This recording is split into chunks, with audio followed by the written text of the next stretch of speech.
Hey! You are listening to the Grumpy Guy BJJ Podcast. Hey, what's up, guys? Got to take care of a few things before we jump into this week's episode. First, our Ramping Isometrics for BJJ program.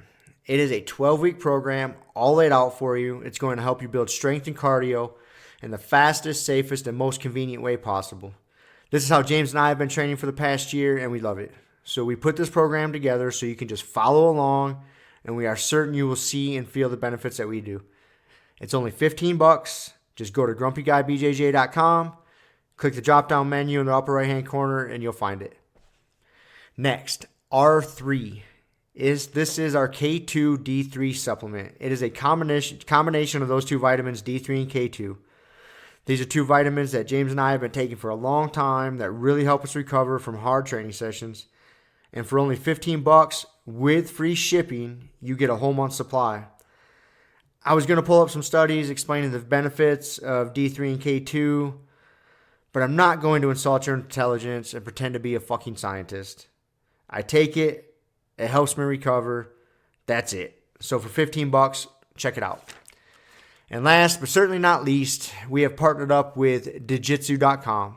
They have a ton of awesome BJJ instructionals, and they have hooked us up with a discount code for our listeners. It's Grumpy10. So what you got to do is you go to Jiu-Jitsu.com, which is DIGITSU.com. Find the instructionals you want, throw them in a shopping cart. In the little discount code box, you type in Grumpy10, which is just GRUMPY and the number 10, 10. That's it, no spaces. Boom, you get 10% off. You're up and running. They got a nice app you can download on your phone. That way you can take your instructionals right to the gym with you, watch the technique, drill it. It's a pretty sweet setup. So once again, DIGITSU.com. Discount code Grumpy10, GRUMPY10. Simple as that. To find all this stuff I just got done talking about, go to our website, grumpyguybjj.com. Click the drop-down menu in the upper right-hand corner. There, you'll subscribe to our newsletter for podcast updates. You'll find links for the Ramping Isos program, the R3 Recovery Supplement, and then under the Programs and Products tab, you'll find a link to Jiu-Jitsu.com. And let's be honest, if you guys can't figure out how to navigate a website by now, there's nothing I can do to help you. So quit fucking around. Check it out, train hard, and let's get into this week's episode. And boom. Boom. We are back once again. We are back. Episode 90 this will be. This is it, huh? Yeah, Episode 90? Dude, Yeah. we're approaching 100? That's crazy. That is crazy. That is crazy. So, the rumors of the death of Independent Rob were greatly exaggerated. Oh, but before we get into that, we got to give our listeners some homework because not quite homework, but a prerequisite viewing before this podcast. Yeah. Because our topic of this week's podcast is being a martial artist in all aspects of life, and the reason I thought about this was because the Disneyland fight. Yes. And so, if you don't know what we're talking about with the Disneyland fight, stop this podcast right fucking now. Go to YouTube, just type in Disneyland fight. I'm sure when I went there and typed in, I got DISN, and typed in the search bar, and it popped up, Disneyland fight. Just watch that. Then come back, and eventually, at some point in this podcast, in an hour and a half, we'll get to talking about it. Yes, exactly. We might mention it. So. And I was just thinking, I was like, this is so typical. Like, the motto for our podcast should be yesterday's jiu-jitsu's news in 2 weeks. Yes. That's about it, too. That's about what it comes out to. We always talk about shit a little bit late, and we put things out a week later. So by the time the podcast comes out, it's like... Hopefully people don't turn to us for 3 weeks. For the current news. No. Let's hope not. Definitely not a current news outlet. Anyways. But now, that said, Independent Rob is still alive. I went to work Monday and Tuesday. I'll tell the tale as more of a precautionary tale for people out there who might experience this. I thought your homework assignment was going to be to go back to episode whatever, where you predicted. Did I predict this? You predicted. You even said, you're like, there's no way. Like, I'm going to hand this to my to the HR department. I did say that. You totally did. You were like, I don't think I'm going back to work. I'm going to turn this in, and like someone's going to look at it and be like, dude, you can't work with this. Like, you totally called it, remember? Dude, I kind of forgot about that. And we all were laughing at you, thinking that it was just wishful thinking. But that is what happened. So, to recap, to return to work after a surgery like this, you got to get a note from your surgeon that says, Rob's cleared to return to work. Yeah. So he wrote that note for me, but he had some restrictions on there. Like, one, I needed to wear my brace. I forget exactly how it was worded, but one, it was brace, and two, like, you got to be careful. It was enough restrictions where someone twisting. who makes a living delivering large freight for FedEx might have trouble staying within the boundaries. Correct. So, but it's all it is. My memories are clearing up now. So, because I remember when he wrote that letter for me, I looked at it and I saw those, and I even texted it to like my immediate boss. So it wasn't. I texted it to him on his personal cell phone, so it wasn't in like the FedEx world yet. Yeah. I sent it to him. It's like, hey man, read this letter. Make sure it's going to be good, to see if I can come back. Because according to this letter, I can come back like July 8th. And he's like, oh yeah, it looks good. And so, right. So that was one guy. This corporation's so fucking huge. Like, he gives it to his boss gives it to some HR person, and then I don't know how many people got to see this thing, right? So this was like a month before I turned up for work, roughly. So I turned up to work on Monday, and when I first get there, they didn't have me in the system. Like, everything you do is electronic nowadays. You got computers in your truck, you got little handhelds, little like smartphones. All this shit. I can't use anything. Like, I'm not in the system. It says I'm still medically disqualified. Like, I'm not supposed to be there. And so I spent like the first hour not doing fucking anything, waiting for somebody to say I could work, because of liability. Well, eventually, dude, I was actually standing at my boss's desk talking to him, and I could see his computer screen, and like an inter-office instant message popped up, and I saw it. I said, "Yeah, Rob's cleared to work." He's like, "Oh yeah, there you go, popped up." He's like, "Have at it." He's like, "Who cares if you can't use any of the computer systems today? Just get your paperwork, get your equipment, and get out of here." He's like, "Cool, man." So I went about my day, and a few hours into my day, I get a call from that boss I just mentioned. He's like, "Hey, someone was reviewing your return to work letter with those restrictions, and they're not good with that." I was like, "Are you fucking kidding me?" I was like, "I turned this into you clowns a month and a half ago, and someone doesn't read it until you're back to work. I'm physically working." And he's like, "Yeah." He's like, "So we're gonna need your surgeon to write up a new letter with no restrictions." And I was like, "Okay." I was like, "I'll call him." I was like, "I don't see that happening, just so you know. I don't think he's just gonna change his mind and be like, okay, he's cleared 100%. Yeah. Well, my surgeon, I called my surgeon. He went the exact opposite way. Instead of writing a letter with less restrictions, he wrote a letter with more restrictions and sent it back to me. He's like, "Nope, you're not cleared to return to work, and I don't want you lifting anything over 15 pounds. Turn that one in." And so, but he didn't send that back to me until, because I was dealing with like the office manager. I didn't hear back from the surgeon until like Tuesday afternoon. So I worked all day Monday. I put in like a 14-hour day. I was working Tuesday. I worked all day Tuesday. I didn't get that letter until Tuesday afternoon. And then when I turned that into my boss, he's like, "Oh yeah, well, guess you're off work again."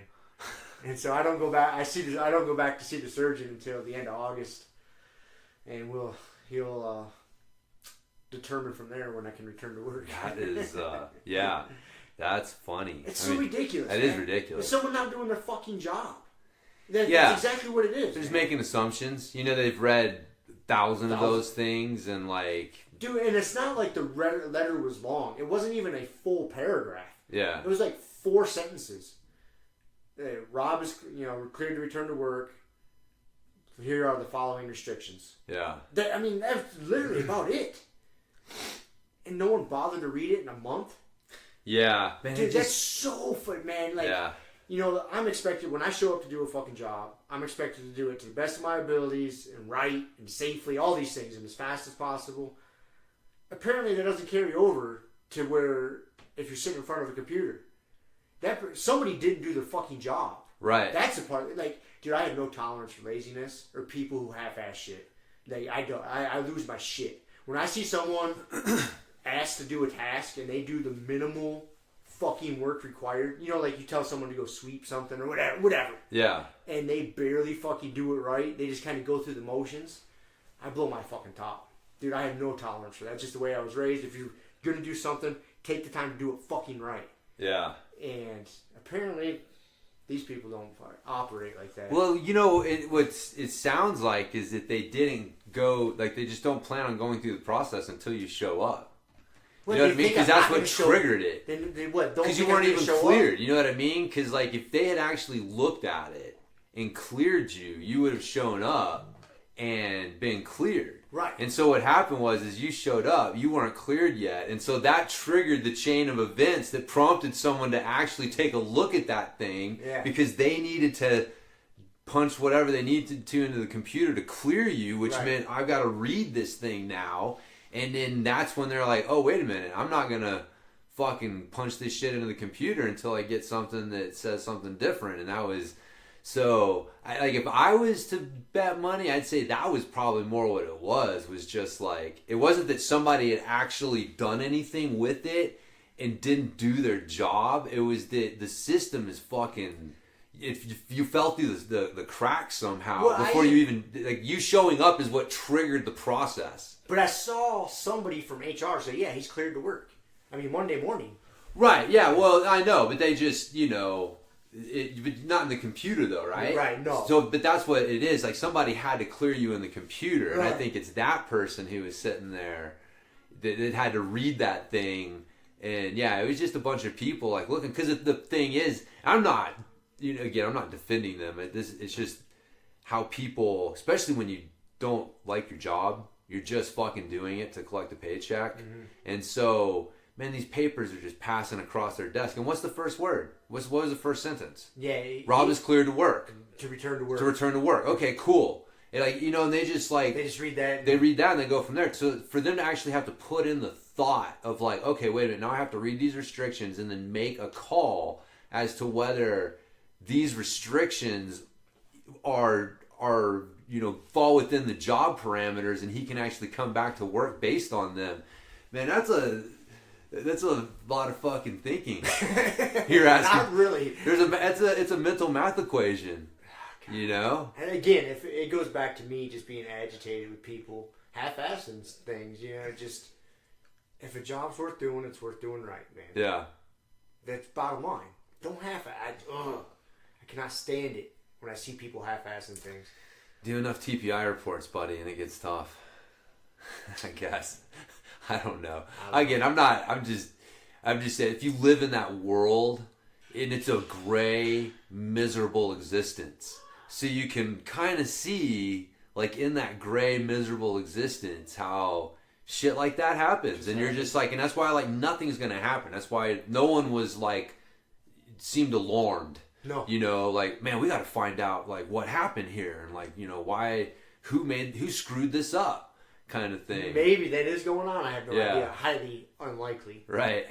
But maybe, man. I don't know. Because, I mean, really, dude, if you'd gotten hurt on Monday and then they come back and they're like, oh, yeah, well, wait a minute. You shouldn't have been working. Then somebody, I would say, if I would have got hurt and FedEx would have been on the hook to pay my bills after that, we would have seen somebody maybe the got permanent fired. Return of independent Rob. Yeah. Well, I would have got fired because I followed. No. I mean, like, you would have, dude. They would have fucking owed you some money. Yeah. Like, if they let you go back to work without being medically cleared and you got hurt on their watch. Yeah. Like, dude, that's the kind of. You're fucking... See, that's another thing that... Jackie Childs. Yeah, exactly. I got a case. Got a case. Get the tobacco companies. Yeah, that's the thing that's amazing to me, too. Because, you know, a corporation that size, they are very good at covering their ass. I mean, they have whole...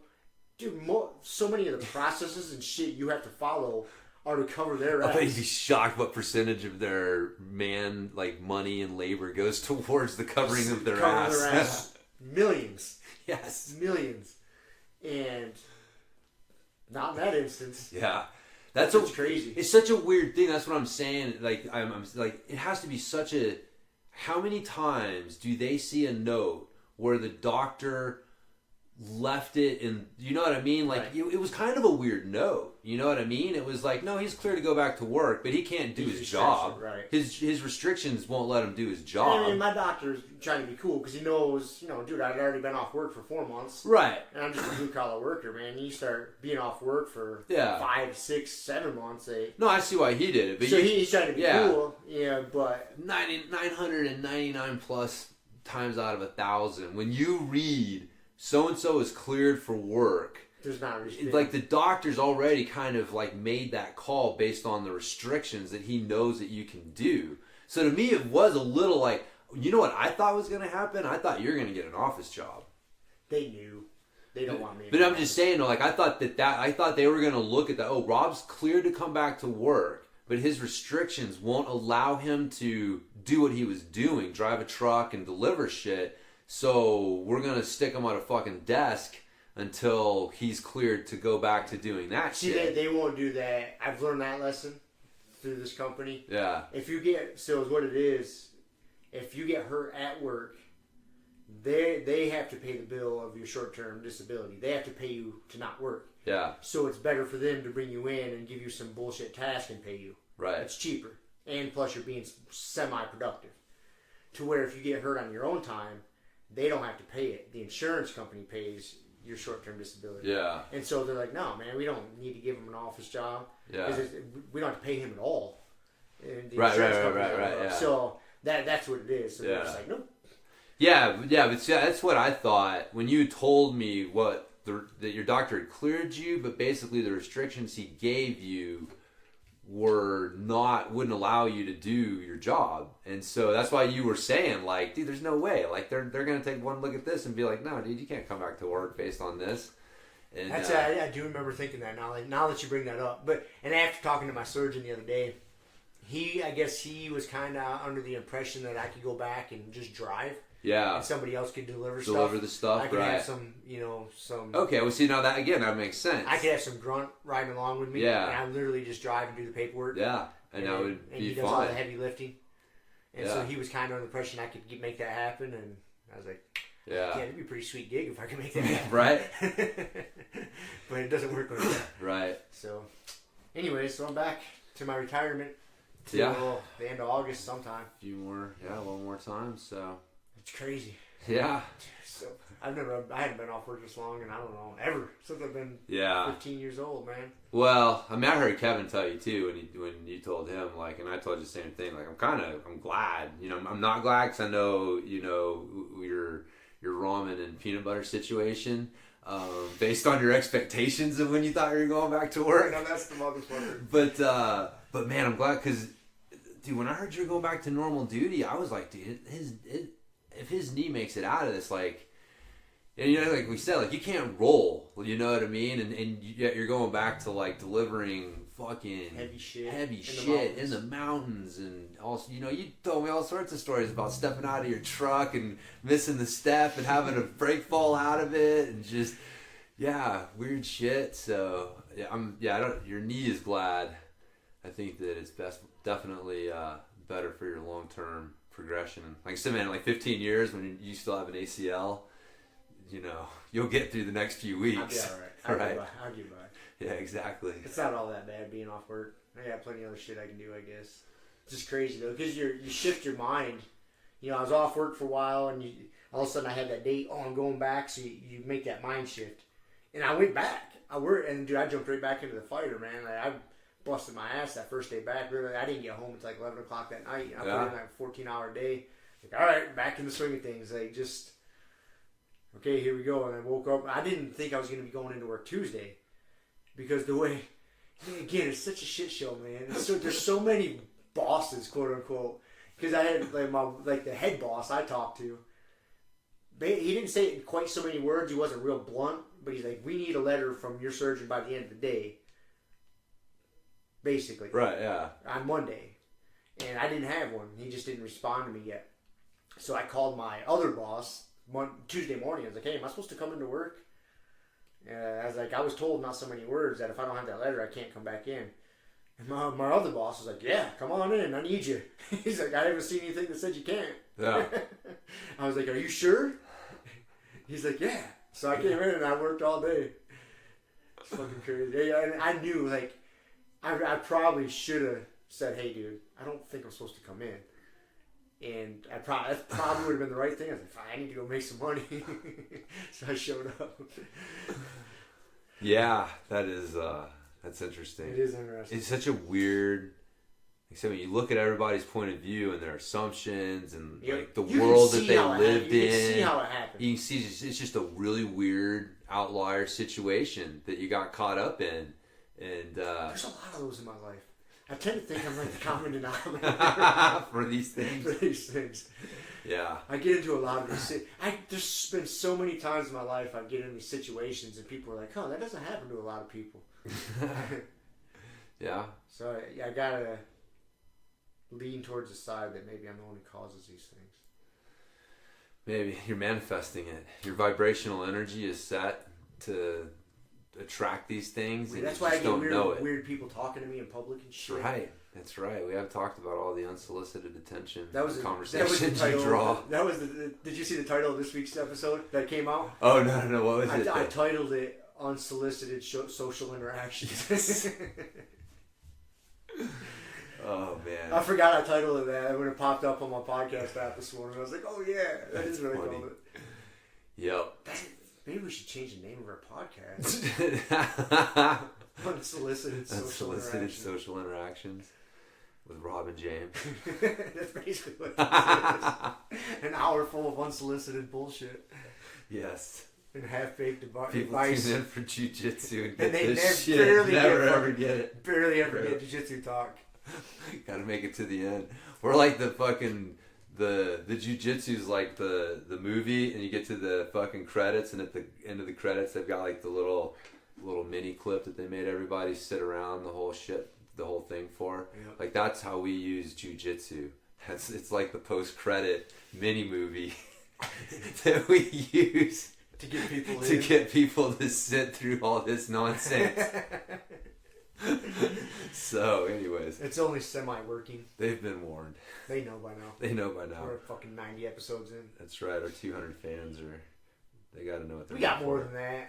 That's only on Podbean. Yeah. We don't know our iTunes.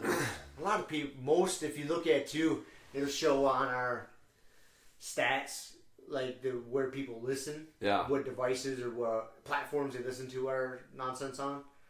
I think a good percentage of it is Apple Podcast. Huh. And so, God damn, your dog stinks. Yeah, fucking it'll clear you out, bro. The first time I didn't say nothing. The second time, I'm like, God damn. Holy shit. We're going to have to kick him out, dude. I can't fucking breathe. Fucking A. I don't even know what I lost my train of thought now. Fuck. What the hell, man? You guys been feeding him sourdough bread now, huh? I know. He's got a healthy biome. Kick that window open. It's hot in here. Yeah, we'll throw the window open. Get some airflow going. What? Yeah, what the fuck were we talking about? I don't even know. That zapped the fucking steam right out of me, man. Jesus Christ. Anyways, you got some notes over there? I got a few here, dude. The fuck? Oh, that's right. We were at the track today, and Shallow and I came up with a way of ranking runners. It's a spectrum. It's the FF and the SF, the fast fuck and the slow fuck.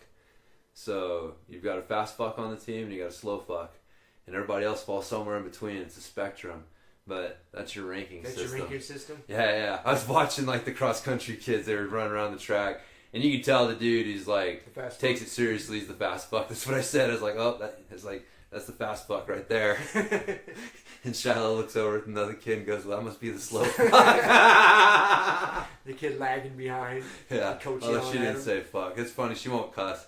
I was like, the FF. That's the FF over there. That's the fast fuck. And then she goes, well, that must be the SF. And I'm like, oh, man. It's like, there you go. We've got our spectrum. That's awesome. So, I don't know. I just thought you'd appreciate it. I do appreciate that. The fast fuck and slow fuck spectrum. Yeah. So... You don't want to be the slow fuck. You don't want to be the slow fuck. It's no good. No. So, anyways, there's that. Man, I got a note here. We've talked about it a bit, the like horizontal versus vertical loading. Like basically the the shit we've been playing around with having the band attached to the wall and then wrapped around our hips, and how just that's really highlighting the difference between producing force up and down versus like producing force horizontally. Yeah, forward and backward. And that band really highlights how you can be pretty good at producing force up and down and not really be projecting force forward and back. And so just that assumption that we get, like, oh, I'm doing squats, I'm doing deadlifts, I'm doing lunges, and that it's working towards helping you run faster. Yeah, run faster. Just really like anything other than like just moving up and down. I just locomoting, like moving, is projecting your center of gravity along the horizontal plane.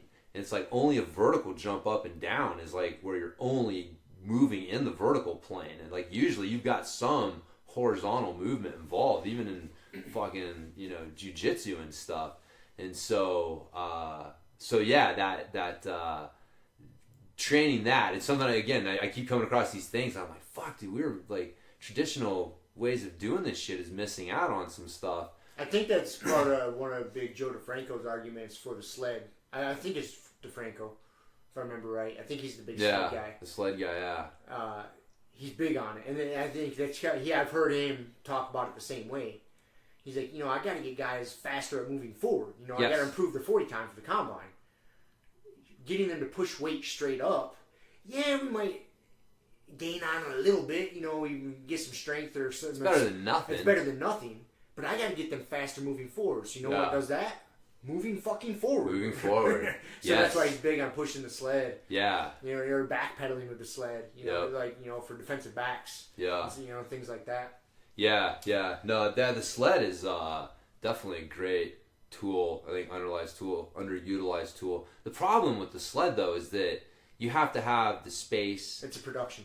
Yeah, it is, man. It's a specialty piece of equipment. It's only good. Like there's a lot of different things you can do, but it's only good for that. Like bands, you can use them for regular reps. You can use them for isometrics. You can hook them up around the hips to train this vertical loading, like we're talking, horizontal loading, like we're talking about. So it makes it more accessible, I think. Like what we're doing with getting the band attached to the wall and then putting it around our hips is makes this horizontal loading way more accessible than relying on the sled pushes and stuff, which are great if you have access to it.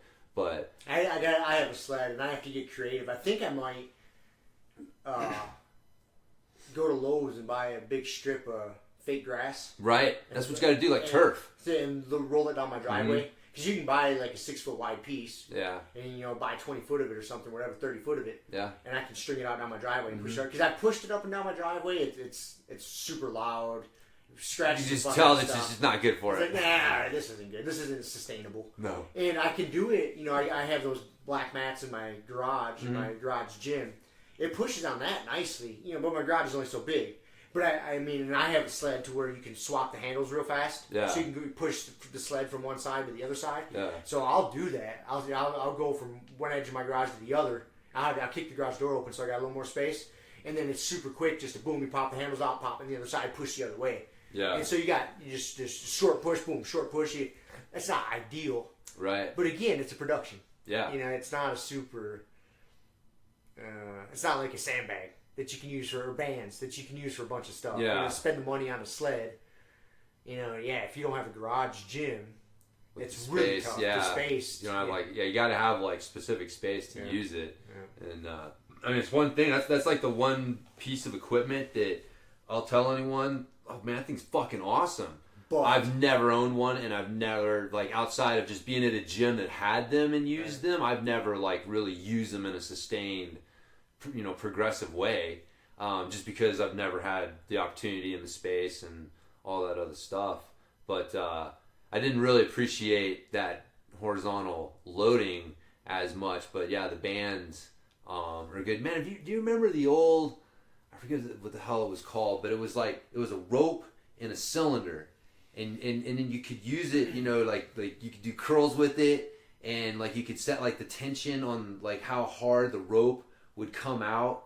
And man, it was billed as the astronauts used it, right? Because it was a way of producing tension that wasn't reliant on gravity. Man, I don't remember that at all. No? No. Yeah, well, I'll have to show you. Dude, what the fuck? Anyways, I'll figure it out.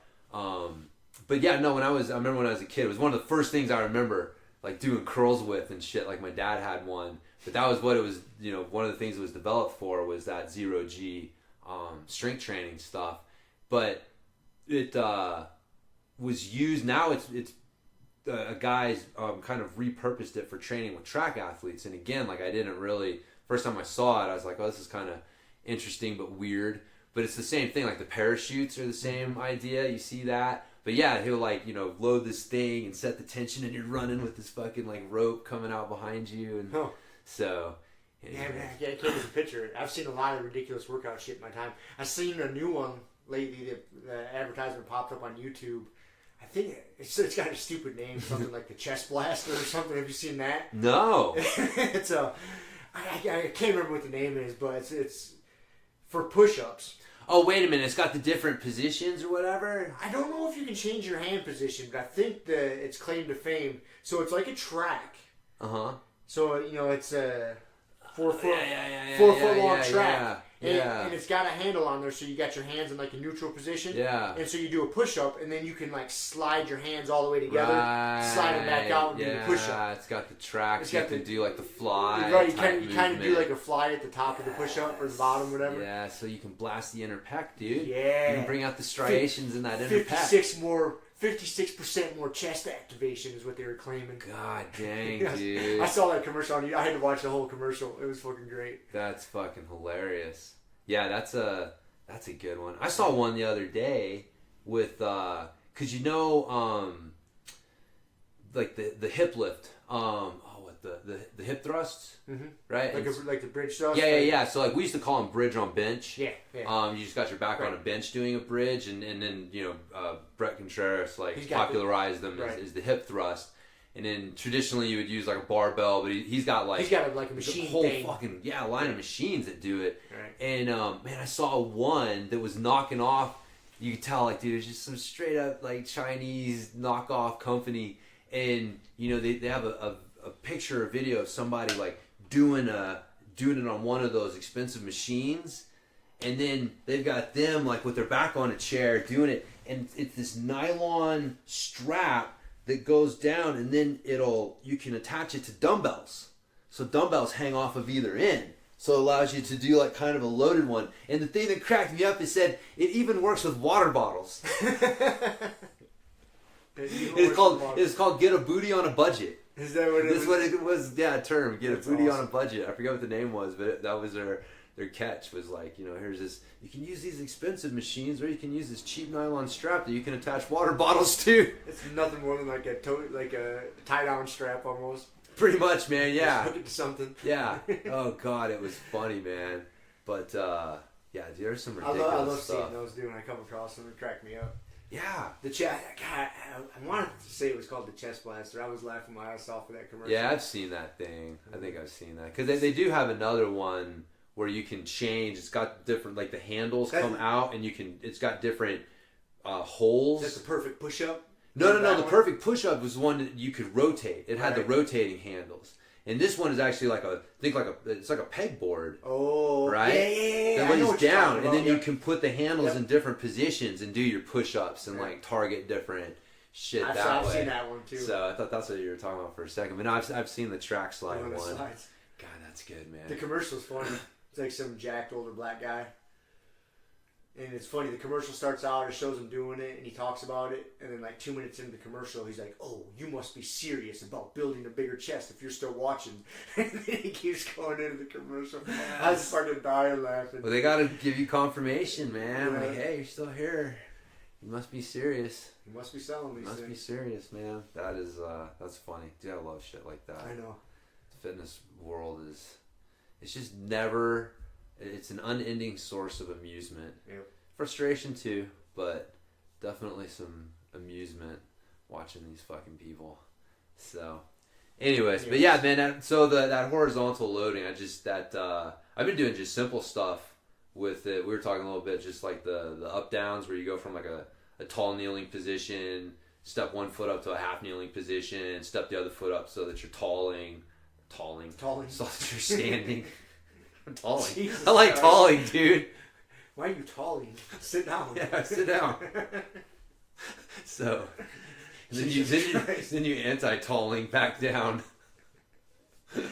So yeah, but yeah, that was around the hips, and that's like, dude, I'm watching people do that, and and doing like a kneeling hinge too, like getting getting people down to the tall kneeling, and then just have them do a hinge, and because you take that lower leg out, so now they can't push the knees forward, like you can't squat it, and well you can. Some of the kids that I was working with, I didn't know you could screw that up quite so badly until you watch like 10-year-old kids try to do it, and yeah, because they're still trying to learn their fucking body, figure out. They don't give a shit anyway. By the time they figure the body out, they grow. Yeah. They refigured it. Like, Yeah. God damn it. It was fun. Yeah, it was that clinic. I had some kids at a clinic, and I was having them do that kneeling hinge, and like it was funny. I'm like, wait a minute, man! Like butt back, chest down, and they would either I'm trying to think of how you screw up a kneeling hinge. dude. So you either do this, you're like this, and you do this. Oh. Okay, so you just sit back without letting the chest come down at all. Okay. Or you lean forward and you're like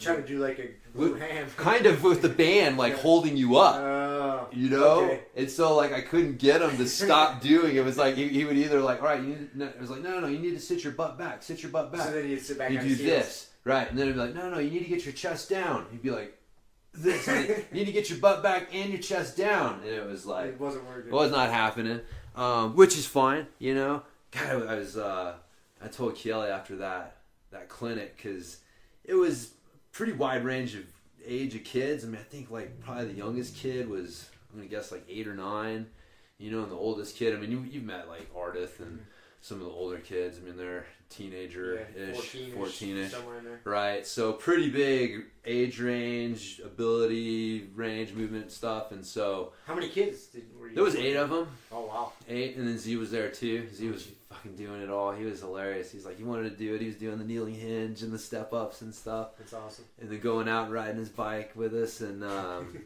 but yeah, man, I told Kiel, I was like, the old James would have freaked out.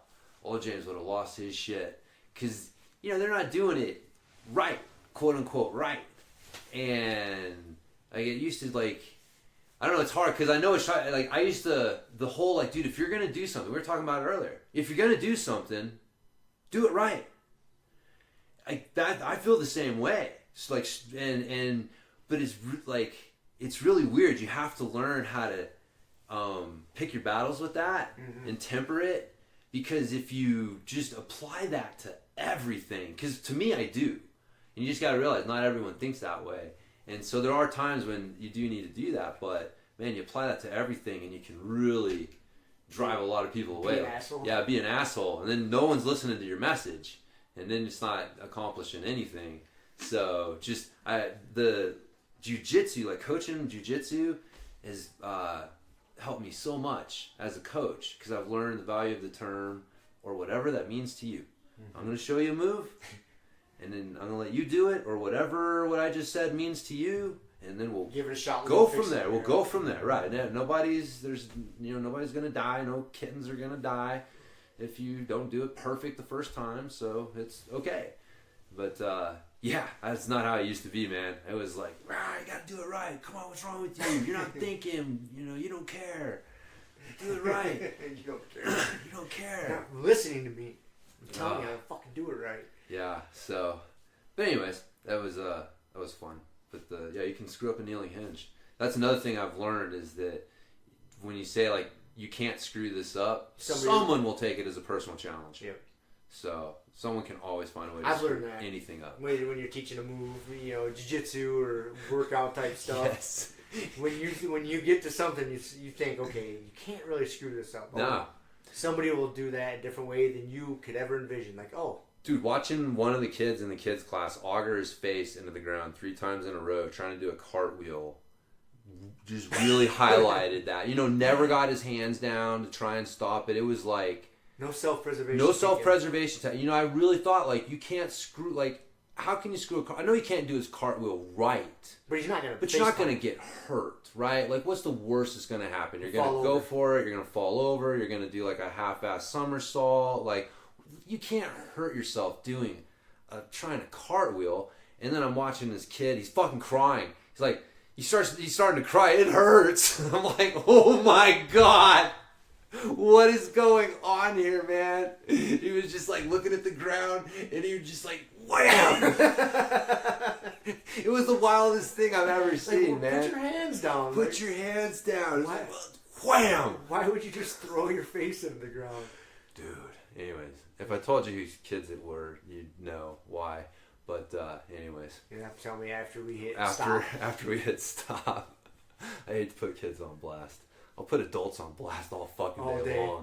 But again, it's not, you notice I said it's not the kid. If you know whose kid it was, it will make sense. So kids are usually a reflection of their parents to a large degree. Yep. So a lot like dogs, you know.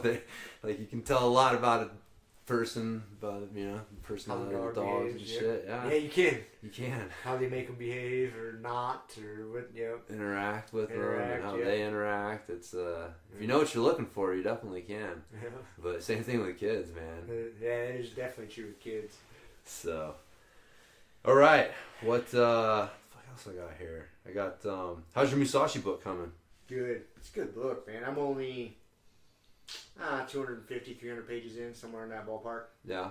That's a big book. It's like a 1,000-page book, and it's packed in there, like single space. Right, like, yeah. Each page is full. There's no pictures. There ain't no pictures. It ain't big type.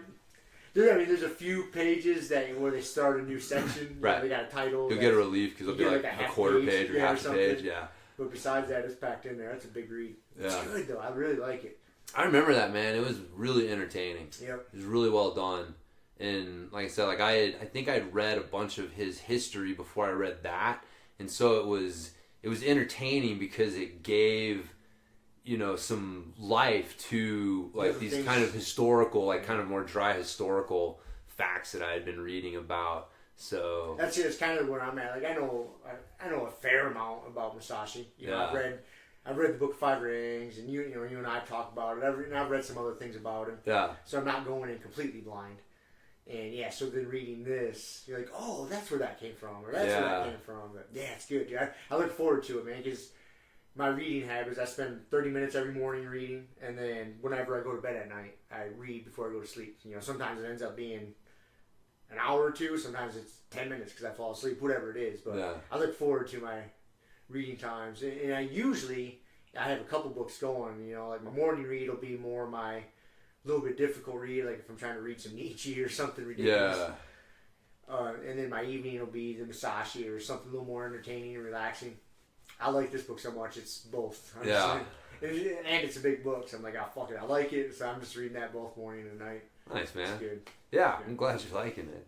Yeah, I found it entertaining. So, but that's probably part of the reason why I wanted to talk about being a martial artist and all it is in life. I know, man. You start immersing yourself in Musashi's world a little bit. Putting yourself in that world and then seeing that nonsense at Disneyland, and I was just like, what the fuck is going on around here? Hell yeah, dude. So, fuck else? I got a couple bro science things that I found that were interesting. Nice. So, where do you find all these? Did you go to like broscience.com? I do, man. Is there a website that is broscience.com? No. I go to PubMed. We need to create that. Broscience.com. Dude, I wonder probably. It's got to exist. Right, somebody's got it. It's got to. But I go to PubMed and just type in like strength training or different keywords and see what studies come up, and then, like I said, the bro science is more just like me going like, oh, well, this is what I think that this means for like you on a practical level. But one, I found a study. There's actually quite a few studies on the blood flow restriction training. Yeah, occlusion training. Occlusion training, yeah. So like it's usually a low load, right? Like you're not doing 1 rep maxes with it. So you're doing like usually less than 50% of your 1 RM with the restricted blood flow or occlusion, whatever you want to call it.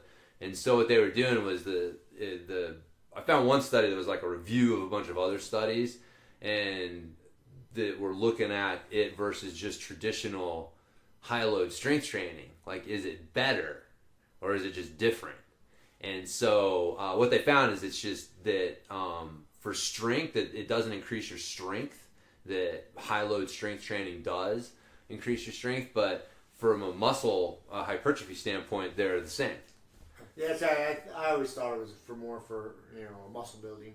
Yeah. Hypertrophy. Right, but see, it was more of like, is it, better, or is it, if you just do high load strength training, are you going to build muscle?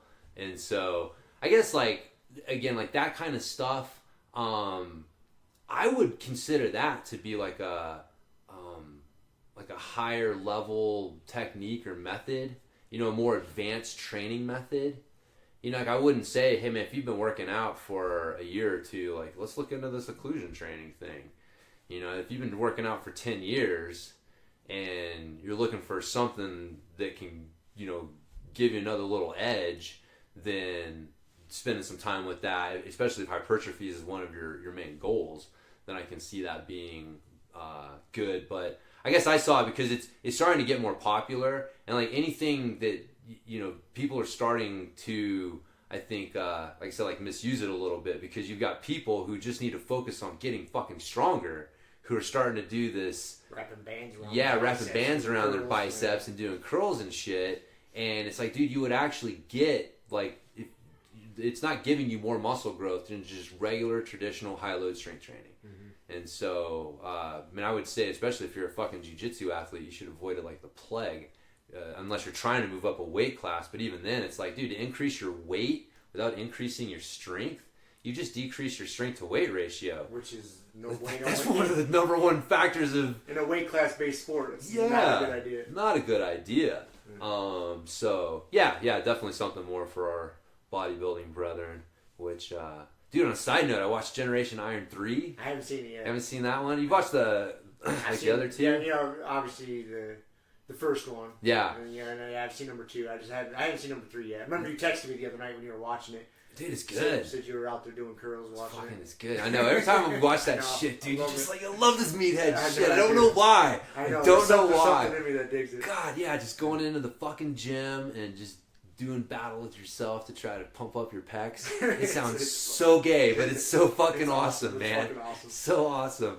But yeah, it was interesting because I was wondering, like, man, where's this angle going? And really a lot of it was looking at bodybuilding internationally and how internationally... Oh, yeah, I did start watching that. Yeah, that's where... I tell you, I didn't finish watching it because they went over, they were like in Dubai or something. Yeah. It opened up. Over like in China and a bunch of India. Yep. That Kai Green guy was like on a fucking going around the world and just talking about how, like, dude, over here we're treated like rock stars. Yep. And I go over in the United States, like, nobody knows who the fuck I am. They don't care. And, did you know that fucking monster, Kai Green, right?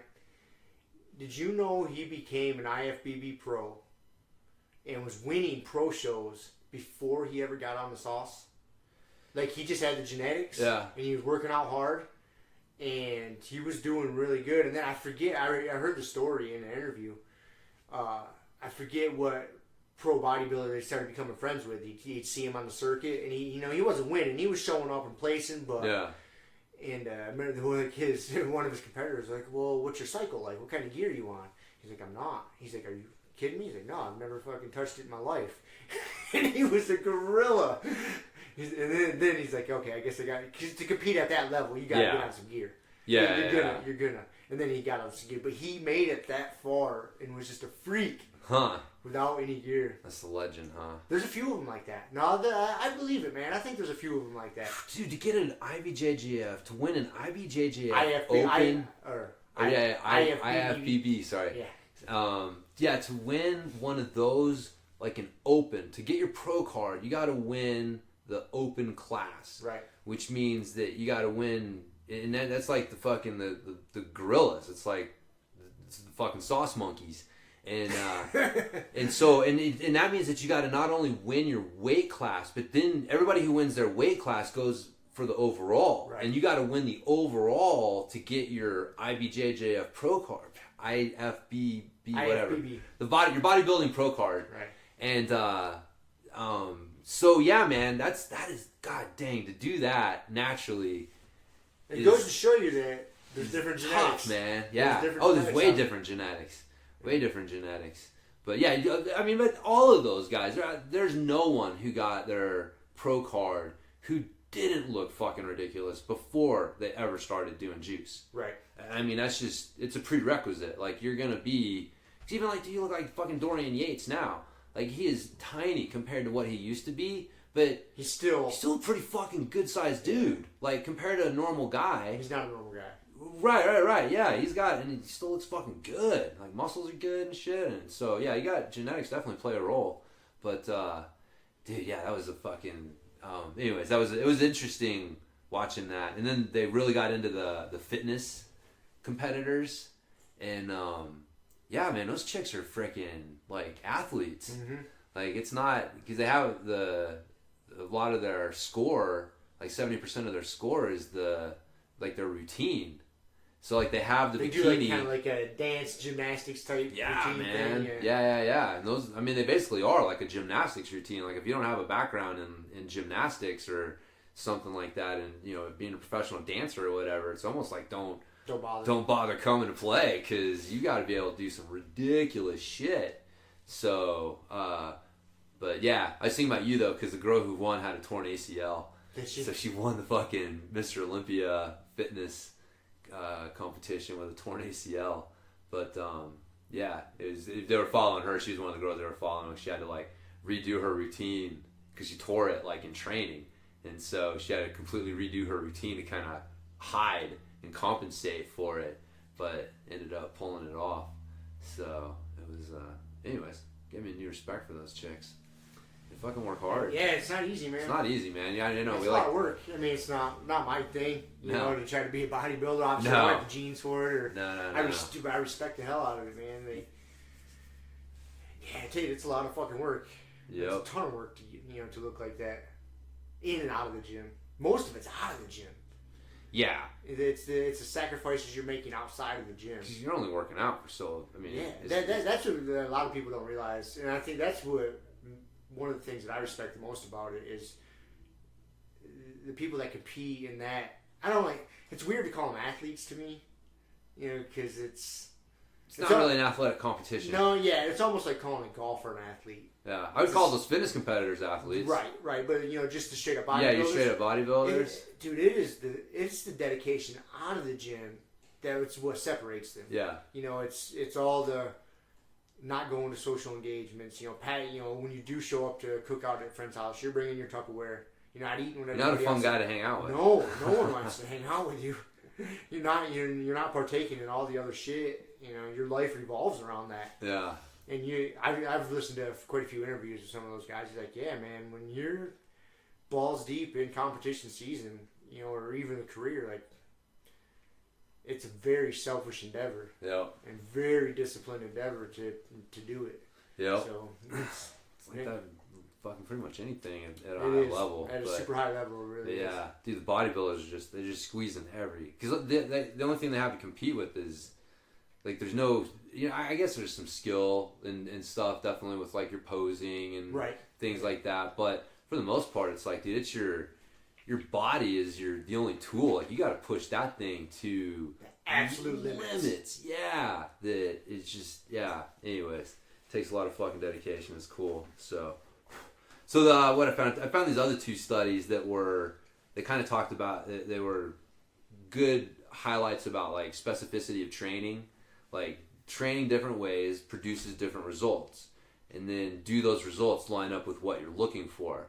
And so one of them was looking at doing high intensity intervals after strength training, which is pretty common, right? Mm-hmm. A lot of people finish off, they do strength training, and then they finish off with jumping on a bike or whatever and hitting your Tabata intervals or some sort of high intensity interval. And so they were looking at, does this affect your strength negatively to do that? And so it was I found it interesting because they found that there wasn't any effect on strength, that doing the high intensity intervals actually increased the aerobic capacity and capillarization, like your capillaries, like the more veins basically in the muscles. So increased that, unsurprisingly. But what was interesting was that doing the intervals after strength training, it decreased the rate of force development. So basically, it decreased the power while increasing your aerobic side. And so there's a little bit of a trade-off there, which again makes sense, right? But it's I don't know. Like I said, I just found it kind of interesting. Like, okay, well, there's a difference there. So if you're a power athlete, or you happen to identify that power is something that you need to be working on to improve, then you don't want to be doing your high intensity intervals after training. You want to be doing them separately, or whatever, maybe not at all. Yeah. Right? If power is really your sole thing, but yeah, I think for jiu-jitsu athletes, most jiu-jitsu athletes, that doing your intervals after your strength training is fine, because we have a very isometric strength, and like power, your rate of force development isn't a giant factor on the mats, whereas like your strength and your aerobic capacity and capillarization, like how well you can get blood flow through your muscles and stuff is. So anyways, just fucking found that interesting. It is interesting. Yeah. And then this other one was looking at muscle activity and damage from supersets. So basically they had 2 exercises for a muscle group. So it was 2 exercises for your delt and 2 exercises for your quad. And the difference is the superset was both exercises for the delt were done back to back, and then the exercises for the quad were done back to back, or you had separated, where you did a delt and then a quad and then a delt and then a quad. And then they just looked at what was the difference in muscle activation and damage from that. And what they found was that the muscle activation and damage was significantly higher in the superset group. In the 2... Yep, doing it back to back. Doing back to back. Yep. 2 quad exercises back to back. Yep, and 2 delt exercises, that you saw more muscle activation and you saw more damage. More muscle damage. Creatine kinase is how they measure muscle damage and determine that. But they produced a higher level of that marker, and then had higher levels of that marker 5 days afterwards. So they basically determined that even after 5 days, the muscles hadn't recovered from the superset exercises, whereas they had from the they call it separated exercise group. And so again, it's kind of one of those, wow, okay, like, there's so much of this shit, when you hear it, you're like, okay, well, that makes sense, like kind of almost like duh, but hadn't really thought about it. If you don't really think about it. Yeah, hadn't really thought about it. So again, like, implications are, again, if you're hypertrophy, right, or whatever, then the supersets are probably a better way to go. But if you're not trying to add muscle size, and you're trying to use strength training and minimize the muscle damage, then you want to avoid doing back-to-back exercises on a muscle group. You want to have at least another exercise separating it before you go back. So, I would even say, like, doing like squats and deadlifts. So doing like a lunge exercise and then doing like a deadlift exercise back to back would kind of fall under that. That, like, really, as a jiu-jitsu athlete, you'd probably do better trying to alternate between like upper body and lower body. That's exactly what I was just going to say, is I would separate it. We always talk about, if you got your push-pull, your hinge, and your squat, maybe do like your push and your squat together, and then you pull and your hinge, or whatever. But yeah, so basically you're separating upper body and lower body. Yeah, you're going to be better off doing that. Yeah, that's how I train most of the time. Right, I'll separate them like that. Me too. Instinctively, you kind of figure that out. Makes sense. Mm-hmm. But especially since we're not seeking that muscle soreness. No. But that's why the bodybuilders do that, because you're gonna be more sorer from that kind of work, especially if you're doing like a tricep or a quad set, and you're just fucking blasting it. Yeah, whatever you can to just keep that. Gotta get the pump. Gotta blast that muscle into submission or whatever it is. So, but yeah, like I said, I just kind of thought those were kind of interesting. Just speaks to the specificity of training. Like, specific inputs give specific outputs. And if you're going into training and you're just like throwing shit against the wall to see what sticks, like, have fun, good luck. But unfortunately, that's like the CrossFit style training. Like, it's what a lot of that is. It looks cool and it makes you breathe hard and it looks great on your Instagram posts, but when you really break it down and you're looking at it and you're like, well, is the adaptation that you are getting from this what you want? And a lot of times, like I said last time, you end up with a fucking weakness and cardio program, not a strength and conditioning program because of that. So, know what the fuck you're trying to accomplish and what you're doing. And have a plan. Yeah, have a plan, man. Make sure you're trying to, make sure your plan is moving you towards that goal. Yeah. Instead of just doing a bunch of random shit. Yeah, is it lined up? It's like, okay, this is my goal and this is what this workout is delivering. Like, do they line up? And a lot of people's frustration comes from, like, they don't.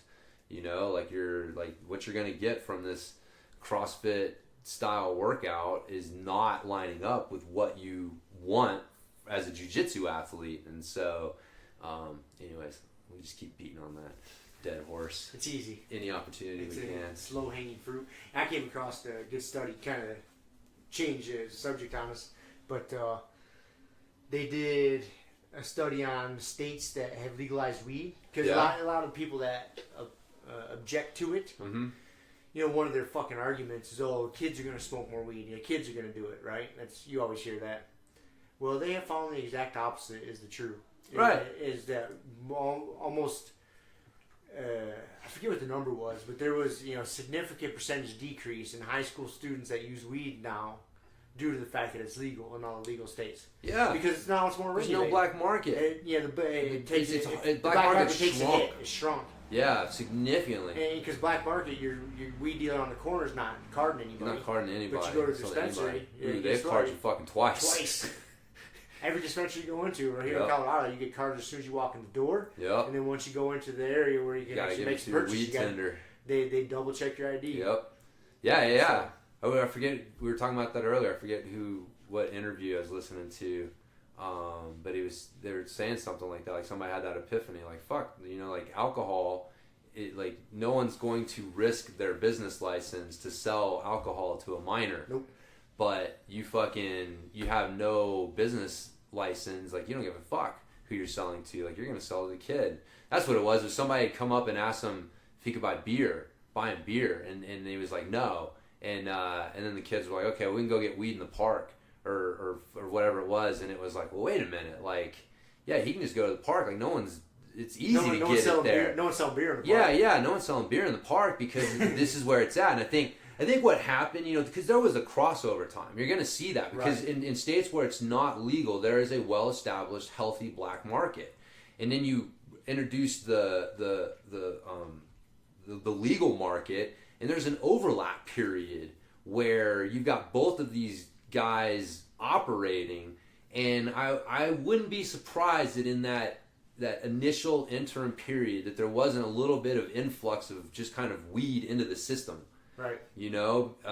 And so some of that may be finding its way into some more kids' hands, but eventually the black market starts to die off.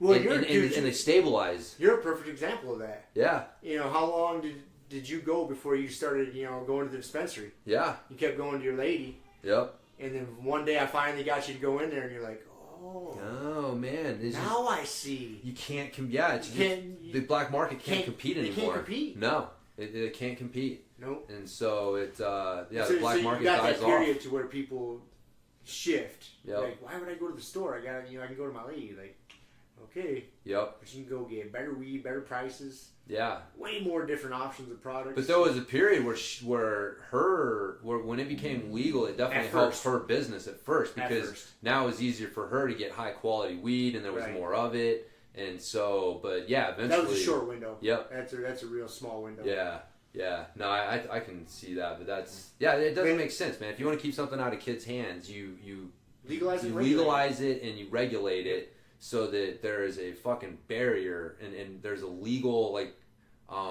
motivation for people to keep it out of kids' hands. Yeah. So I think part of it too, you would have to assume is that it's not as cool for teenagers anymore. Yeah. Because mom and dad and all the old people are fucking smoking it. I know. So it's not nearly as cool. It's not so rebellious. Yeah. Yeah. You would think that might be part of it, but yeah. No, man, it's. I came across it again. That was one of those studies. Like, yeah, duh, but it's good for those The problem is, though, is you'll find a study that'll tell you something, traffic fatalities or something like that, and it's like, it's tough. Speaking of which, I'm like, somehow the fucking Kratom stories got in my news feed because I clicked on one or two of them. And, new study, declares Kratom a public health hazard or some shit like that. And basically these fucking morons, they went through calls to the Poison Control Center. So I've seen this. You've seen this, right? So these are self-reported, self-diagnosed situations. Right.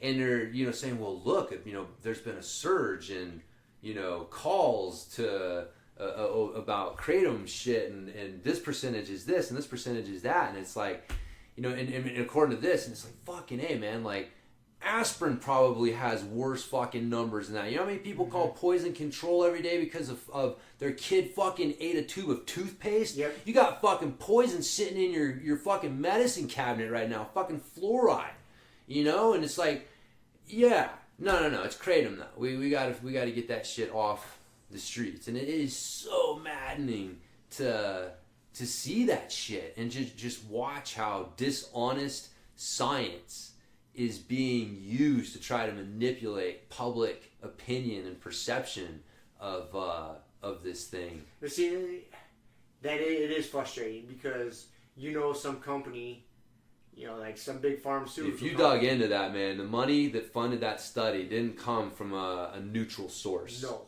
hell no, it came from fucking Pfizer. Yep. I would almost guarantee it.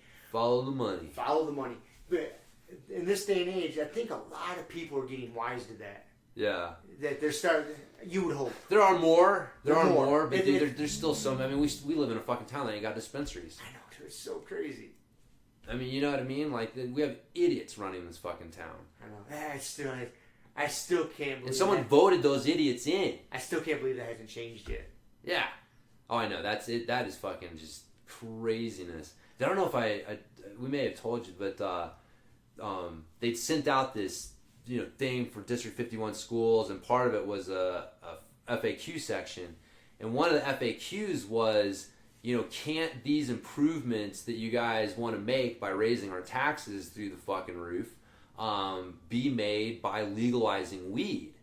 And so obviously enough fucking parents and people have been it's on the FAQ look, section. Man, yeah, like it's on the FAQ section. So these dishonest motherfuckers, the way that they said the money for weed sales does not stay in the city that it's sold in, that it goes to a state fund, and that Bullshit. State fund, hold on, and then the state fund is then divvied out based on grant requests. Right. People request that, and they said that that we have put in requests for money from that fund, and we have not been approved for it as of yet.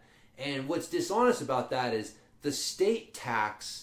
They're absolutely right. Correct. No one charges just the state tax. No, there's always a city tax. There's the city tax. Everyone charges the city tax too, and everyone who buys weed knows that you're doing that as well. That's what Palisade is doing. And they're fine with it. And they're fine. Yeah, everybody's fine with it. And so, but that's the dishonest thing is like, you're pretending like the city tax doesn't exist, and that you guys could put a city tax on it, and that money would stay in the community right away and start making an impact right away. So for you guys to present the situation like that is so dishonest, man. And it's so frustrating because they can't. When you're doing shit like that, it means that you can't win this argument through honest facts and debate and let the best ideas win. You have to now start manipulating and twisting the truth to try to take advantage of people who don't know any better, right? Because who knows, right? Like, you and I know this shit, but if we went and interviewed 50 people on the street, like, how many of them really understand the difference between the state tax and the city tax and all that shit? They might not even be aware that there's a city tax in dispensaries if they've never been to one. Yeah. Exactly. And so they read that, they're like, "Oh, okay, that makes sense." Oh, that makes sense. Yeah, they won't not give us money because we don't have a dispensary, and that's not fair, know. And that was kind of their insinuation, is that we're being discriminated against because we're not contributing to the fund, we're not getting any grants from that fund, and therefore it's the state discriminating against us, not us being morons who probably are taking money from the Mormons who live fucking 24 miles away from us and probably would freak the fuck out to see. Dude, Fruita would go nuts if we put a couple dispensaries in here. Like, mountain biking and weed are like peanut butter and jelly, man. Same thing with skiing and snowboarding. Yeah. That's why, like, all of Colorado, man. Dude, driving over Red Mountain Pass. Like, you've got dispensaries in fucking Silverton. Dude, there was a fucking random dispensary between Silverton and Durango. It was just like, just a random fucking dispensary on the side of the road. And for people who don't know, Red Mountain Pass is about as fucking a remote a road in Colorado as you can get. I mean, it is... dangerous road. Yeah, I mean, it's got 3... what the fuck, peaks or whatever, yeah, that are over 10,000 feet that you go over, and it's beautiful drive, it's awesome, but it is remote as fuck. They got dispensaries up there, just randomly on the side of the road, and yeah, we can't get one around here. It's got to change eventually. It will, it has to, man. It has to. There's enough people moving to this area to like... They're not stuck. I love this area, but it's an old hick community, man. Like, very old fashioned, very right wing, ultra conservative in how they see the world, and it like, don't bother me with your facts type of ultra conservative. So, like, drugs are bad. It says so in the Bible. I can't point to the exact verse that it says that drugs are bad, okay? But it says it. It's the devil's lettuce. If you fucking connect this verse here with this, I hate when motherfuckers do that. They're like, let's turn to Isaiah 5:16 and read this verse. Now we're going to turn to Matthew 4:28 and we're going to read that verse. And then we're going to go to Revelations 15:34 and we're going to read that verse. And you know what all these verses connected together mean? It's like nothing. You can prove anything you want. Like, if you're allowed to just open that fucking book and just start just cherry picking whatever you want in whatever order you want and just connecting them however you want, you can pretty much justify almost any point of view that way. Like, that fucking drives me nuts. When people start doing that, I know, like, oh, all right. I know what we're dealing with here. Like, this is you trying to prove a point, not actually... fucking, like, I don't know, have a discussion about what was said. Like, here's what was said here. Now, let's discuss that. Not go fucking cherry picking all over the place to justify my shit. It's more convenient that way. It is more convenient, man. It's easy to, like, browbeat. Because, as soon as somebody comes in and they start pulling, like, 3 or 4 verses out of their ass, you're like, oh, they must know what the fuck they're talking about. They're smart. And so then you just get intimidated and then you, like... just go along with it. So fucking smart people do that. I do that. You do that. I do that. I throw out big words to intimidate people all the time. You're a very convincing cult leader type person. That's right, man. I'm really surprised you haven't started your own cult yet. Very surprising. Hey, maybe you do. I'm too lazy, man. I don't know. It would take some. It's a lot of work, bro. It is a lot of work. Like, initially, then you get your underlings to do it for you. With that initial work. I've seen enough documentaries to know, like, eventually you got to do some work. Yeah. I mean, your lieutenants will start to do things, then you got to reel them back in, and it's work. You've thought about this, though. Well, I mean, no. Just at the moment, just looking at all the history of what was it, our fucking favorite one, the Wild West, or country or Wild, country, whatever. Yeah. God, what was that? What was that dude's name? Rashni or some shit. Yeah. That dude. That lady in there, his head lieutenant. She was still to this day. Like the documentary ends. She still thinks she was fighting the good fight. She's a sociopath, man. Yeah, dude. Like, that is like the ability to create a world. In a reality, despite all the evidence to the contrary, that, like, what you are saying and what you are thinking is true, is that's like the definition of crazy. Mm-hmm. And you just, it's scary to like look to see that level of fucking crazy, and to know, like, man, That whole cult still exists, right? Cause they went back to India. They went back to India. Yeah, they're still going. Yeah, they're still she going. got kicked out though. Yeah, she's not in it. No, she lives in like Sweden or Norway or something. I forget where it was. Yeah. Wild shit. It is crazy. So, all right. Well, with that said, Colts should good segue into fucking Disneyland. Disneyland and our disgust of society as a whole, and the Disneyland fight exemplifies that. So there's so many things about that Disneyland fight. If anybody hasn't watched it yet, now's a good time. Go watch check it. Yeah, man, like, dude, I've thought about that a lot. So you brought it to my attention a couple nights ago at jiu-jitsu. You weren't wrestling, so we were sitting there watching people train. And you're like, have you seen that Disneyland fight? I was like, what are you talking about? So we pulled it up on YouTube. And I was dumbfounded, man. So both groups of those people fighting, they had the main culprit was that big dude in the red shirt. I mean, there was quite a few people. The main culprit looked to be the fucking big chick. The big chick kind of started it, whatever. Yeah. But he kept going. Oh yeah. No, he once he went, he wasn't gonna stop. Yeah. And he was a big fella. Right. I mean, obviously we weren't there in person, but just looking around, comparing him to all the other people there, unless he was surrounded by dwarfs, I mean, that dude was well over 6 foot tall, well over 200 pounds. Yeah. Good sized human being. Yeah. And he's fucking hitting women.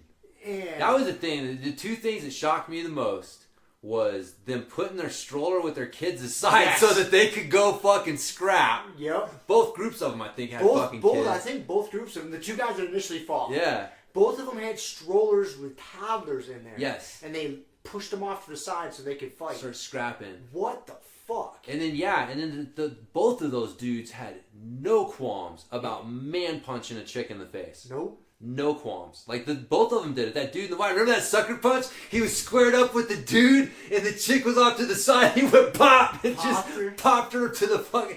Just sucker punched her. Like, not even, like, squared up with her. She's kind of standing off to the side yelling at him, and he just put... Dude, yeah. And that other guy, man, he went after... He had a couple different girls. He was like grabbing him by the fucking hair. He had the real big one, and then the one towards the end... When that one girl I thought was with him, he ran up behind her and like grabbed her by the hair and fucking punching the shit out of her. Oh man, yeah. Dude, what is going on, man? Were they in the parking lot, putting their kids in a stroller, listening to DMX, like pumping themselves up, like, hey, yeah, it's fucking prime time for crime time today, bitches. We're going to fucking Disneyland. I'm gonna punch some motherfuckers today. Like, what is going on? Yeah, dude, there was a small little section of that video, man. I watched it a couple times, to where the one kid in the stroller just had this horrified look on her face. I don't know if it was a little boy or a little girl, but super disturbing to me, man. They're crying. You hear them like crying. But this little kid's eyes were super big. Like, dude, what kind of example are you setting for your fucking children? Like, that one disrespects me in Disneyland. Oh my goodness, dude. Yeah. That to me is one of the most frustrating parts. Yeah. There's so many things. There's no security. The closest thing to security was some old white dude with a fucking... It was a custodian. Yeah, man. Can you imagine, like, people had to start coming out of the crowd and putting their own, like, safety on the line to try and calm this situation down because they couldn't get fucking security anywhere. How long did it take security to get there? I know Disneyland is huge, bro. Dude, minutes. Like, that was going on for a while. That went on for 4 or 5 minutes before we saw the security there. Yeah, man. That was wild that they couldn't get anyone over there to fucking tamp down on that situation. Dude, God damn it, man. It's so frustrating to me. And, like, the thing that finally calmed it down was somebody choked him out. Yep. Like, when he started going beast mode on one of the chicks, and finally a bunch of dudes jumped on him and pulled him off. And then one guy wrapped his arm around his neck. One fucking sunk a choke in. And then kind of put him out for a second. Put him out. Him down. But you know what's funny is that dude fucking took off. Yep. And he was like, man, I don't want to get in trouble. Yep. I'm going to get fucking arrested for assault or something. I'm sure they're finding him and talking to him. There's so many videos of it. Yeah. I mean, he was kind of nondescript white guy with a baseball hat on. It'd be hard to pick out. Yeah, dude, that was fucking wild. But so wild, man. Like, how, dude, what? God damn it, man. It's so frustrating to me that just there's people out there in the world that are just operating on that level. And the thing is, none of those motherfuckers knew how to fight. That was the funny thing. You could tell. That was the other thing. Like, the way they were fighting, like, them motherfuckers have never trained any sort of martial art a day in their goddamn life. No. What business do you have fighting? No one's ever even, like, showed them how to throw a punch. No, They're, man. like, winging punches. Like, what? Nothing about it told me that this guy was trained at all. No. Like, what in the fuck, man? Like... Well, the thing is, it's the cliche that, like, if he was, he wouldn't have been doing that. Exactly. Like, he would have... Because you have respect. You become a martial artist. I mean, for the most part. Well, I mean, if you do, if you've done it and you've used it, and that's, you know, we've talked about that, you know, like using, like, yeah, like if you do that, that's the irony, right? Like Mr. fucking Miyagi said, you learn to fight so you don't have to fight. Yep. And it's like, yeah, if you know what the fuck you're doing, you don't put yourself in situations like that. Because you understand how grave the consequences can be. Yeah. When you understand what it's like, when you have a good understanding of violence, yeah, you avoid it at all costs. Right. Because you understand that it can go terribly wrong. And yeah, and so that's the big thing of it. Like, when you're a martial artist and you train to fight, you train so you don't have to, because you understand it can go so bad. And it's so frustrating. Because most of the time, people that are super likely to get into a fight out in public have never trained. Right. They just got this weird Hollywood sensation of what's going to happen. And or they have, but they fight against other people who don't know how to fight. Like, that's the other problem. Is like, in a world where no one knows how to fight, if you're fucking 6'3", 225, you connect with. Yeah, you probably gonna do all right. You can knock out quite a few people. Just based on fucking size and momentum. Throw that big ass arm, you're gonna hurt some people. Yeah. So but that was the thing, man. Like so when you brought up the martial arts thing, I thought there was a couple. Good. I got a question for you that I'm interested to hear your answer to, because I don't really know exactly what mine is. But one, just the idea of honor, right? Like this was a good example of it. Looked like this fight was spurred on by someone disrespecting. There, didn't look like there was actually any danger, any real physical thing going on. It was that someone had disrespected them, and so it had challenged their honor, right? And so again, like, that's tough. It is, man, because in a lot of these individuals happen to be black and didn't look like they were in the upper income bracket, and so it's not really a color thing as much as like an income level thing. But the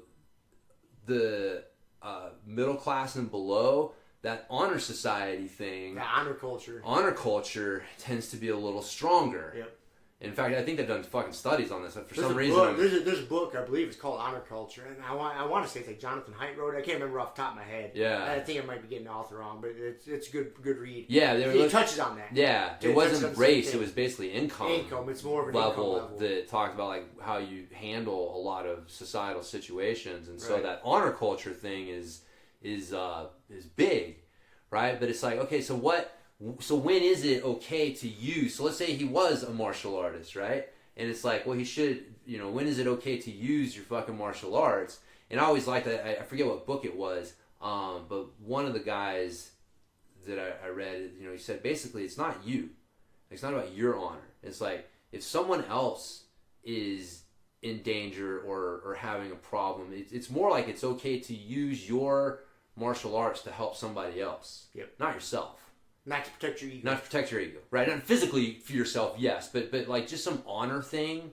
You gotta squash it. It's yeah. more honorable to walk away from it. Right. That's what a true martial artist would do. That's what a true martial artist would do. Is you don't ever have to get into a physical confrontation to protect your ego and your honor. Mm-mm. You walk away from it. That's what a real martial artist would do. That's the best way to protect your honor. There's the only reason you ever need to get into a physical confrontation is if it's completely unavoidable. Right.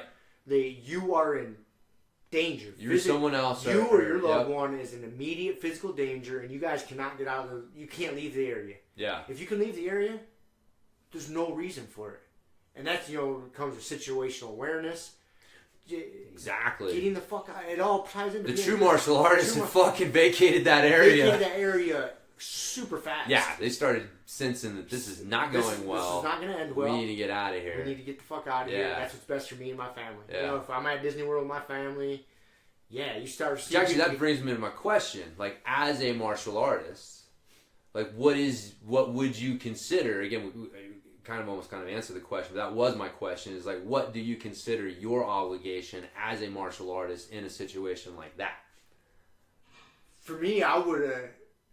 Again, hypothetically, and I would have liked to think I would have recognized it going south early, and I would have got the fuck out of there. Yeah. Like, I seen him heated and arguing, and I probably would have been out of the area before punches started flying. Yeah. Protect you and... Protect me. Like, say I was at Disney World with you people, and your family. Yeah. And we happen to be standing in line to get a goddamn funnel cake, and we see these assholes behind us getting into a heated argument. I'd have been like, you know what, let's go walk around the corner. There's going to be another funnel cake booth over there. Yeah. Let's go get it over there because this might go fucking south real quick. Yeah. That's in my opinion, that's where I like to think how I would have handled it. Right. Let's say for some reason you stumble upon the situation and he's hitting a woman. Like, you see that fucking big dude, he's got a woman by the hair and he's punching her. I would have to step in. Yeah. I couldn't. I can't let that go. When I see someone in that situation is completely defenseless against a man that size, you can't let that fly. Yeah. No. I agree. Yeah, I think those are the only two. That's exactly how I would have handled it. Yeah. I mean, but again, somebody else is in physical danger. Someone else is in physical danger. A woman is being. Now, if I see those two idiots punching each other, I'm like, let's get the fuck out of here. These guys don't know how to fight. If they got their kids in a stroller and they want to duke it out because they're retards, let them have at it. Let's get the fuck out of here. But I see him walking up and grabbing a woman by the hair, even if she's an idiot and she maybe deserves it to a certain extent, which I say that kind of jokingly. You can't let that happen. Yeah. That dude was huge. Big fucking human being. Just to be socking a woman in the face like that. Good thing he didn't know how to punch properly. Yeah. You know what I mean? Good thing he wasn't a trained boxer. That was a funny thing, dude. Both those chicks got punched by both those dudes. And didn't go down? Like, neither one of them went down or even looked phased. No. Fucking weak-ass punches. I know, man. Anyways. Yeah, no, I agree. I think that's probably... I think that early detection, getting the fuck out of there. Yeah, man. You gotta pay attention to your goddamn surroundings. Yeah. I think that, again, that comes from... I've spent so many years of my life in martial arts in some form or another, just understanding what violence is, man, and you can pick up on shit pretty fast, dude, in physical settings, in bars, parties, out in public. You know when things are about to go. You learn to read people. Yeah. This is getting heated. Like, you can tell, okay, this is just an argument. I don't think anybody's gonna get socked here. We're probably okay, but there's different things that you pick out, just maybe the way somebody's dressed, his demeanor, his stance, his posture. You learn to pick these things out, and those are all warning signs. Like, oh, it's time for me to get the hell out of here. Yeah, it's fun, man. Anytime you talk to like someone who's a real badass, that's what they fucking tell you. Like, I mean, that's like rule number one of any like survivalist or thing is like, dude, know situational awareness. Pay attention. Avoid the fucking situations, man. Like, if you don't find yourself in these situations, then you don't need these extreme skills and all this crazy shit. Now it's good to have, but the idea is to never have to fucking use them. So that's exactly the idea, is to never have to use them. Yeah, you have to use them in case you're in your house and someone breaks in. And you obviously, you're not going to run out of your house and leave your family behind. Right. You're going to protect it. But, dude, 99% of the time out in a public setting, you can get yourself out of the situation. Yeah. There's going to be very few times to where you have to act. Very few. Unless you're a cop or a soldier, and that's your job. Yeah, that's your job. If that's your job to intervene, then that's a different discussion. Yeah. But, just for me and you, your average Joe. Dude. So, goddamn, those people are such idiots.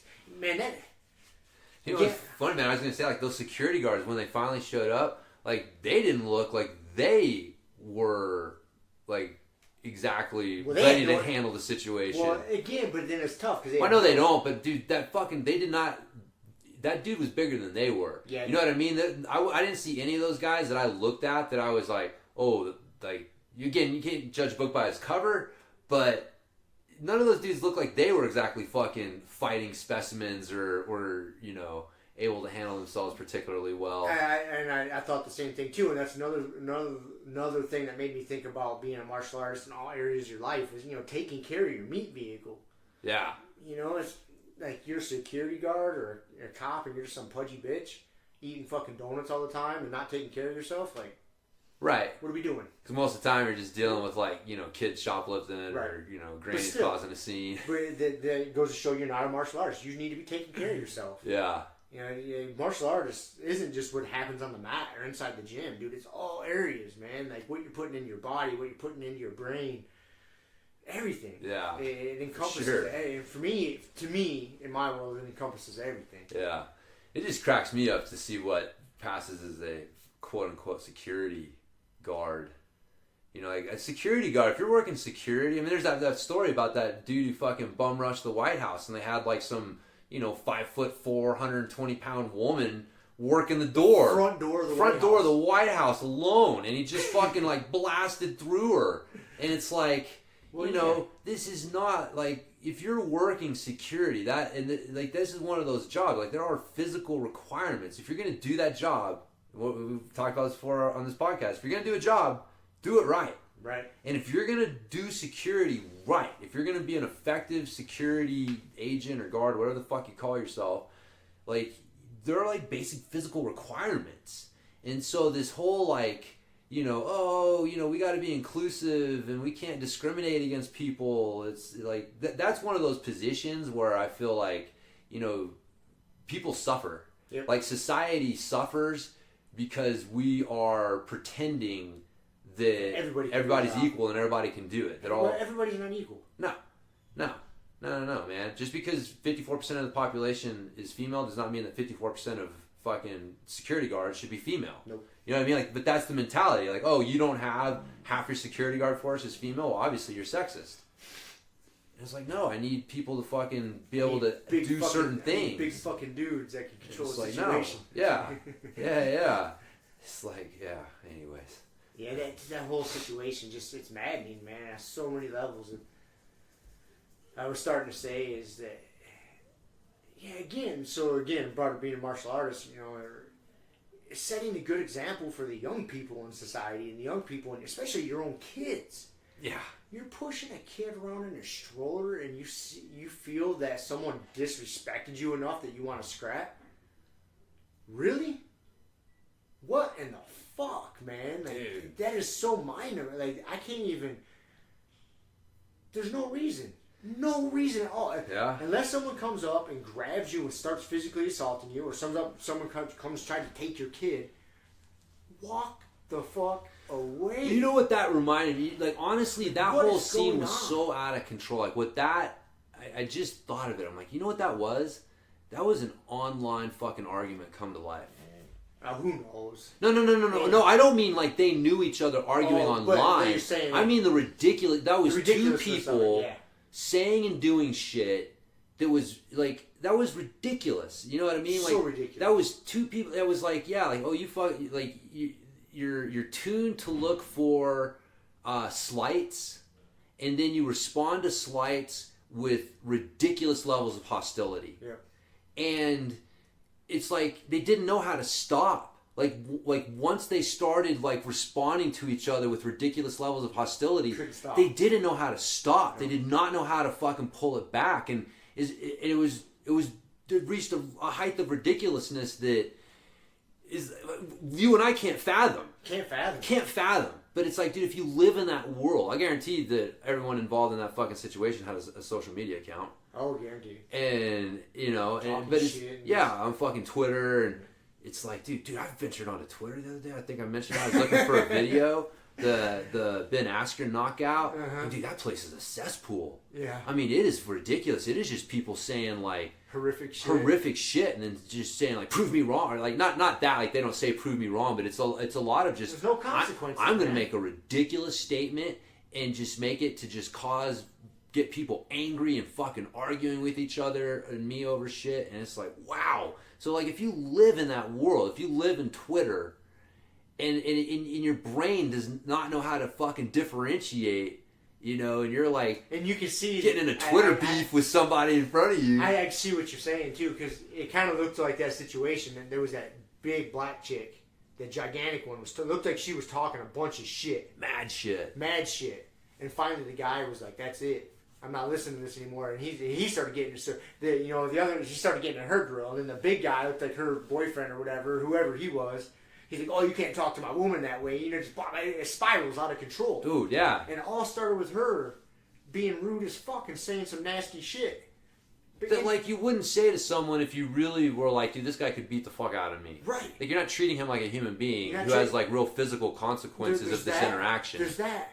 But she's pushing a stroller. Right. And molding this young human being, hopefully to be a good, respectful human being. And she's saying some shit horrible enough that she's just about to get punched by this guy. Like, what is going on?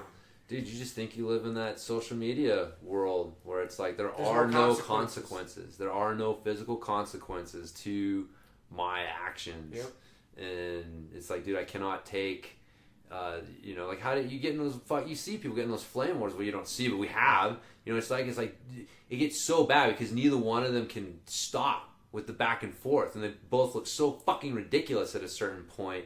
And it's like, that's exactly what that was. That was like online Twitter beef mentality come alive, because it's like that's exactly what that was. So ridiculous. I feel bad for those kids. Me too, man. Just imagine growing up and like that being with that as your fucking role model. Yeah, that's your role model. Oh my god. That's exactly it. Like, that is that kid's role model. That there's that one little image I can't get out of my head. That little kid in that stroller just looking terrified, and just had, I mean, he wasn't crying yet, and just his eyes super big and just looking around like, what? Scared out of her little mind. Yeah. Dude, it came here to have fun. I was just on like the Pirates of the Caribbean, and now we're like going. It's supposed to be a Disneyland, eating desserts and fucking riding rides and having a good old time. And this little kid is just terrified. Like, what are you doing? Yeah. Oh man. Yeah, that's the thing that drives. Like, if parents that don't. Dude, your kid has to be your top priority. Yeah. And like, that is the ultimate, like, what does the dog see? Yep. Like, that dog is always watching. Yep. It is the ultimate learner. And it's like, dude, if you are not cognizant of everything that you're doing being watched by those little kids, like, this is foolish. It's foolish, man. Yes, it's foolish. That's a good word. I was about to say all sorts of judgmental shit. We'll go with foolish. Ignorant, foolish, whatever. We'll go, foolish, I think, is good. Yeah, so. Anyways, pay attention to your kids. Pay attention to yourself. Pay attention to yourself. So we've said it a million times. Worry about yourself. Right. Make yourself the best version possible. If everyone in there would just worry about themselves, everything would have been fine. Everything would have been fine, yep. Man. If you worry about making yourself the best version possible, it spills over, man. Your family, your friends see that, and then they get the best version of you, then they want to be the best version of themselves. Nope. Now you're in Disneyland fighting in a funnel cake line. Punching each other, man. Punching chicks. Punching chicks. That's who he got he stopped going after that dude. He kind of squared up with that guy. I still don't really know it, because I thought the girl that he was beating up at the end, I thought that she was with him. What I read and just a little like. Oh, did you go in and read it? No, well, what I found, it was actually on like Jiu-Jitsu Times. Okay. They had something on it, and then they had like a little blurb about it. And if you go back and you watch the video, remember the older big lady that got knocked down? Yeah. That was old boy's mom. The big guy's mom. The big guy's mom. And if you watch. That girl that he went after at the end there, knocked his mom down. She got jostled and knocked into her and knocked her down. And so when he was walking around and like, what happened, Mom? And she was like, oh, she knocked me down. And then he freaked out. He's like, oh, you gonna hit my mom? And started fucking going ape shit on her. And what was crazy is like she was with their group. She was like part of their group for and then like even after he got off of her, after somebody pulled him off, choked her out, back over. She's walking around with them. She's like with their group. Oh my goodness, dude! If that fucking monkey jumped on me and started punching me and they got him off of me, I would be gone. Yeah, it's like I'm not with your group anymore, man. But she got to get a ride home, dude. I guess so. Like, but yeah, she just went right back over. It was like, oh, hey, man, yeah, bygones be bygones. You got that blunt, like, fucking, I don't know. Oh my goodness, dude. That whole fucking scene. Dude, yeah. You're there pushing your kid in your stroller, your mom. You got your mom there. Mom your is kids. There. You got into enough of a physical altercation to where your old ass mom got knocked down. That lady couldn't get up. No. Dude, that was scary. Like she got knocked down. And she got bumped into and fell down in slow motion. Right. You know, so it wasn't even like she didn't get hit. She didn't get like knocked down in a way that makes you go like, oh, she could be hurt. You just realize like, oh, she's fucking really fat and out of shape, and she literally cannot get off the ground by herself. Yep.